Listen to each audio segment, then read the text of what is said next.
Hello, it's Kelly Time Cat.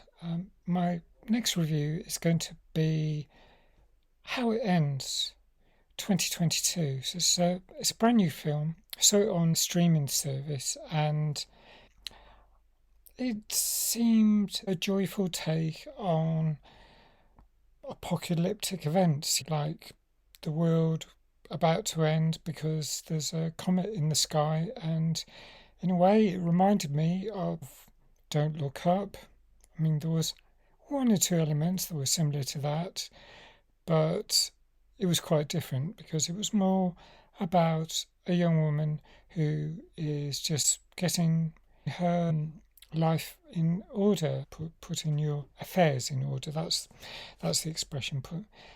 Of course, with the world ending because this comet's heading straight for planet, wiping out the whole thing, I think. Everywhere looks deserted, so it didn't feel that realistic. There weren't people going absolutely ape and losing their minds.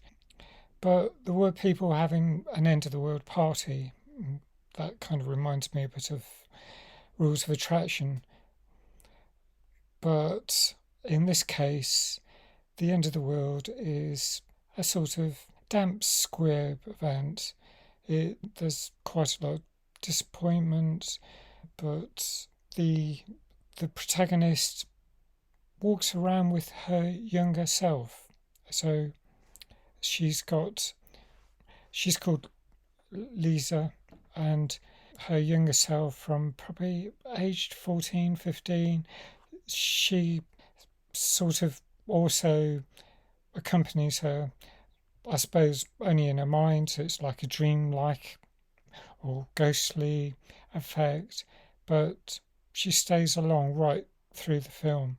I'm watching from a distance when there are a few relationships type scenes where Lisa's talking to someone from a former relation. But anyway, she kind of gets upset. She has more of a problem with her parents, so she goes to talk with them.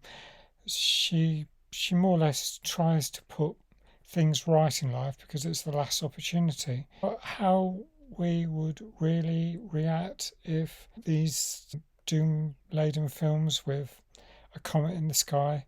I remember when Neowise was in the sky, but that stayed in the distance, thankfully, and we're still here. But we've faced, I suppose, fairly temporary but existential threats whenever there's been talk of nuclear Armageddon, especially in the Cold War, but also relatively recently with the war in Ukraine. But every so often there's something that's out of our hands. The pandemic, the COVID pandemic, before we discovered a vaccine. It could have changed our lives in a way beyond our control. Life seems to have gone back to normal, but we do face existential threats. That's more or less my point. And I think the film confronts the ideas going on in this young woman's head as she faces the obliteration, and maybe she needs company. We all do. There's a lot of loneliness. There's a lot of solitude again because of the pandemic. We can connect in more ways than we've ever done before, thanks to computers. Not everyone can. There are people who are in the older generations who don't feel confident about computers and still rely on phones, and we mustn't neglect them.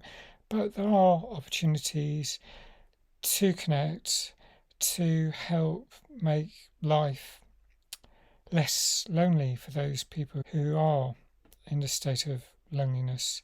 And it's up to all of us to look out for others and try and include people.